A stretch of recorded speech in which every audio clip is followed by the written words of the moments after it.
Ibinahagi ni South Korean basketball star Hyun Jung Lee ang nakikita niya sa mga Pilipinong player, partikular kay Dwight Ramos na nakakabangga niya sa Japan B-League. Tuluyan namang inihayag ni Kiefer Ravena ang pagre-retiro sa Gilas, Pilipinas. Banggit niya, nirepresent niya ang bansa ng walang kulang at wala rin siyang pinagsisisihan. Tutukan po natin ang lahat ng yan, pero bago yan, pakisubscribe, like and share na lang muna para pareho tayong updated. Katulad ni Kai Sotto, matagal na ring hinahabol ni South Korean basketball star Hyun Jung Lee ang kanyang spot sa NBA. Sa kasalukuyan ay naglalaro ito sa NBA Summer League kung saan kumamada siya ng 11 points sa 17 minutes sa loob ng court. At sa panayam ng media, na ikwento nito ang skill level ng mga Pilipino na nakakasalamuhan niya sa Japan B-League. Tinuran din ito ang mataas na kumpiyansa ng mga Pilipino. Nabanggit din niya ang pangalan ni Dwight Ramos nang matanong kung sino sa palagay niya ang kayang mag-handle ng pressure at physicality na nararanasan niya katulad sa NBA Summer League. Narito ang kanyang pahayag. Tutukan po natin si Hyun Jung Lee sa report ni Martin Javier ng GMA News Online. Napaka-skillful nila, sa tingin ko napakataas ng kumpiyansa nila sa sarili. Sa palagay ko, yun yung isa sa mga dapat kong matutunan sa kanila. Kahit saan sila maglaro, dala nila ang mataas na kumpiyansa. Siguro yun ang kailangan kong matutunan Si Dwight Ramos, kaya niya, malakas siya, mahusay ang skills niya at napakaganda rin niyang dumipensa. Talagang tumatak siya sa isip ko kasi naalala ko yung malaking clutch shot na pinukol niya laban sa amin. Alam niyo, sa totoo lang mga ka-playoffs, masarap pakinggan kapag mismong kalaban yung nagbibigay ng ganitong klaseng papuri sa mga Filipino players. Hindi ito galing sa isang Filipino fan o sa Gilas, di ba? Galing ito sa isang South Korean na araw-araw ding nakikipagsabayan sa matitinding laro sa B-League. At ngayon, sumasabak siya na makapasok sa NBA, di ba? Kaya may bigat yung sinabi niya na mataas ang kumpiyansa ng mga Pinoy saan man sila maglaro. Maganda rin na hindi lang siya puro salita. Si Hyun Jung Lee mismo ay nasa NBA Summer League ngayon at alam niya kung gaano kahirap makakuha ng minuto.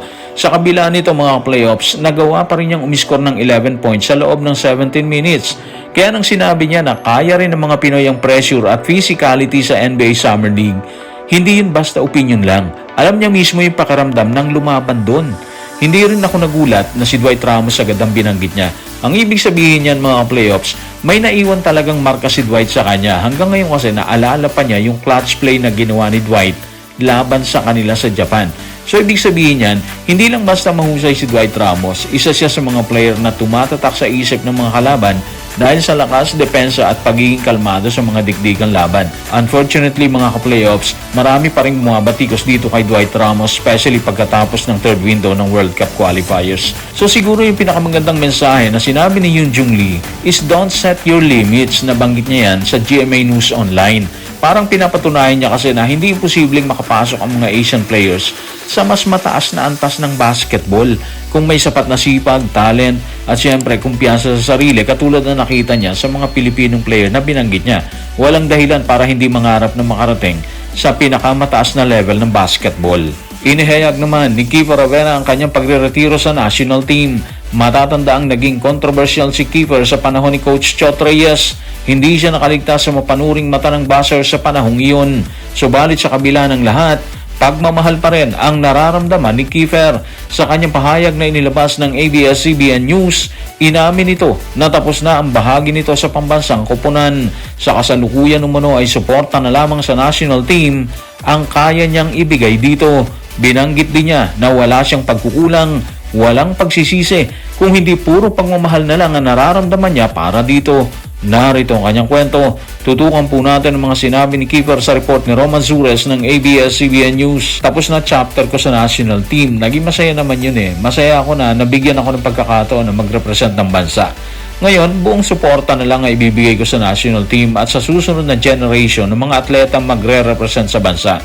Hindi dahil sa ano pa man nagawa ko na kasi lahat dati pa Walang kulang, walang pagsisisi at puro pagmamahal na lang ang nararamdaman ko. So dito mga playoffs, mararamdaman mo talaga sa pahayag ni Kiefer na natanggap niya na yung paglipas ng kanyang panahon dito sa Gilas, Pilipinas sa national team.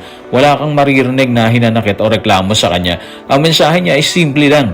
Nagawa niya yung parte niya at oras na para suportahan ang susunod na generation ng mga player. Kung maalala natin mga playoffs, hindi naging madali yung pinagdaanan ni Kiefer sa national team, di ba?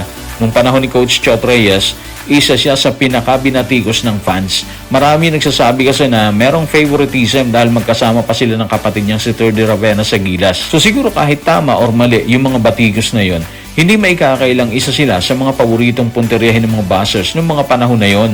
And siguro para sa akin, mas may bigat yung sinabi niyang walang kulang, walang pagsisisi. Parang sinasabi niya kasi na kahit gaano kabigat na naging bashing, pinili niyang alalahanin ang magandang bahagi ng kanyang paglalaro para sa Pilipinas. At siguro nasa mas maayos na lugar na rin ngayon si Keeper at si Terdy na rin. Pareho silang matagal na naglalaro dito sa B-League at patuloy na bumubuo ng kanilang karir sa Japan.